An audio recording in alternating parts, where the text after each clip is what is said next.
Welcome to the dumbest fashion channel on all of YouTube, because let's be real, nobody needs this many shoes. I'm wearing this jacket, guess I'm about to go back to the 1950s and find me a B-52 bomber.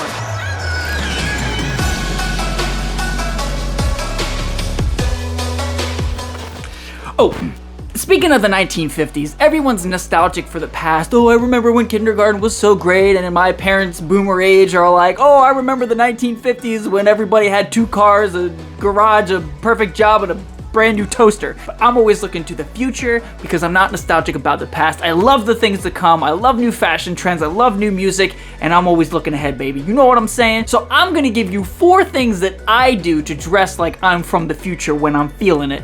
And then I'm gonna expound a little bit on my philosophy because, hey man, YouTube's all about just listening to people talk like they know what they're talking about. Because when I listen to YouTube videos, it's just soothing to hear someone's voice. So I hope I put you right to sleep with my whatever this video is about.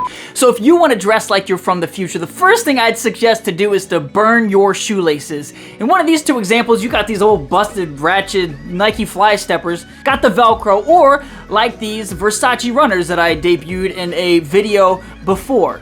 But even better than that are these amazing Boris Bidjan shoes. Like in this first Bomb A outfit, you got the Boris Bidjan sneakers that have zippers, and underneath they do have laces, but they're very thin, very easy to use, and the whole look of the shoe is very streamlined, sleek, like a high-speed bullet train or like Martian spacesuit. More than any other shoe, this probably exemplifies a very futuristic look because it looks so crazy. It looks a little bit worn, a little bit rugged, a little bit like you could have found it in the Blade Runner movie or a remake of Star Wars. I don't know.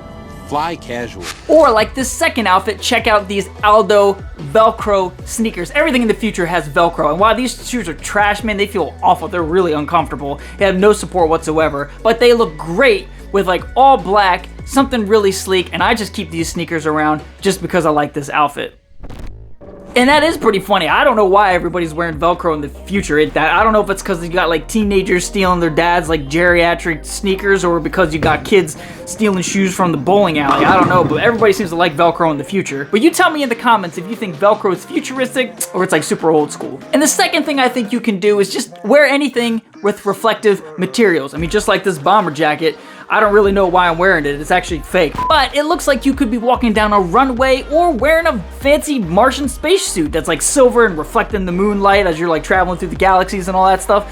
I don't know, but wear something reflective. Another outfit with these Boris Bidjan sneakers are the reflective pants I'm wearing from Guess, along with this reflective INC jacket from Macy's. One of the key aspects of something that looks shiny is that it looks metallic, and I think metal is always associated with sort of the old and the new, the industrial age and the future to come in manufacturing and in industry. It also feels a little post-apocalyptic, like this video I came across on the BaoGang Steel Mill, and probably not pronouncing that right. One thread on Reddit actually called it the worst place on Earth because it looks like a place inhabited by like, I don't know, like the Walking Dead zombies. But props to the people who work there, for sure. But it just has such a post-apocalyptic, sort of dead, but it's also alive kind of feel. The future's always very much like that because you're anticipating something great to come, but there's also a lot of uncertainty. And along with the theme of the bomber jacket, you can always wear leather because it is reflective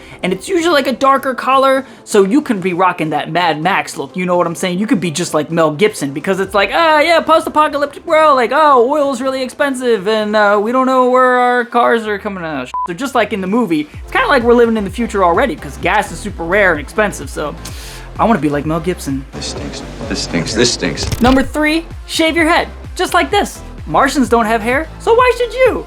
And the 4th thing you can do is embrace your inner hobo. Wear anything that looks like it's been buried in the dirt for 20 years. I mean, look at the designers like Rick Owens, Boris Bidjan, or even Yeezy. You've got a lot of those dark, faded earth tones like browns, you got blacks, you got grays, and even the homeless have been praised for their inventiveness by past designers. And not to make light of the issue, because homelessness is certainly a very important, significant issue in the United States that we don't take seriously enough, but we can look to them for some ideas about fashion. Futuristic designs display our desire for rugged utilitarianism. When we think of fashion ideas from the future, it can span from anything from like the video game Star Citizen, where things are much more polished and clean and kind of perfect, to when you think about Blade Runner or Star Wars, there's an element of worn, tattered clothes that have been around the block a little bit, have had some use. That's one reason why I love this oversized hoodie from H&M. It was super cheap, like $10, but it contrasts very nicely with shiny, reflective materials, and it's layered, and it's warm. And what is it about the future where, like, I feel like everyone wears layered clothing? Like, is it really cold in the future? Or maybe because it's like a post-apocalyptic where, like, the dust covers the earth and the sun doesn't shine anymore and everybody's really cold. I don't know. Or maybe it's because everybody's bald and everybody's freezing cold. That's why I'm always wearing a hat. And I think as for many people, futuristic designs excite us. Just like the concept of, I gotta bring it up, the Tesla Cybertruck. I actually own a Tesla, think they're pretty cool cars, but the Cybertruck is something that was just so outside our norms and conventions that we really thought this is the future. And one of the terms that goes along with that, especially that design aesthetic, is cyberpunk. Cyberpunk style gives us a way of identifying with our current modern capitalist environment while shunning it at the same time. We're wearing clothes that resemble the coldness of steel plants, but also the shimmery glamour of Rodeo Drive or Tokyo skyline. In fact, the luxury Chinese publication Jing Daily mentioned about the influence of the cyberpunk style in a 2020 article talking about post-COVID fashions. The original cyberpunk moniker was a cynical cultural expression, born in an era of growing global capitalism that led to suspicions of the ultra-rich and technocrats. I think this is one reason why I prefer to wear casual, futuristic-looking clothing as opposed to stuff that's a little more like stuffy, you know, buttons up and sweaters and that kind of stuff, although I have plenty of that. But it's because I work in a corporate capitalist environment and I've kind of always shunned that because I want to have freedom and artistic, creative expression, which is really who I am as a person in my heart. Well, those are my suggestions if you want to dress like you're from the future. But why am I always thinking about the future and not the past? I can understand a lot of people have very fond memories of the past as a child or with their family growing up. No cares, no concerns, no stress. But I guess for me in particular, the past doesn't have anything that I'm particularly holding on to. I had a great childhood, I had a really good college and upbringing, but you know what? I never really dated anybody when I was younger. I had a little bit of depression in college, and I think growing up and maturing, I now have more autonomy, I have a job, and I'm getting paid to do what I want to do every day, not just going to school and doing something I felt so bad at. So I'm always looking for the future and looking for how things can get better and progress. Well, thank you guys for letting me share my thoughts on futuristic styling. I was thinking about starting a Twitch stream because one of the reasons I do this is just to start a conversation about fashion. It's a great way of bringing people together. So if you guys think I should do that, let me know in the comments. Let's have some discussion. And what about you? Are you nostalgic for the past? Are you excited for things to come? Man, I'll see you guys on the next one. Peace out. Let me go find my B-52.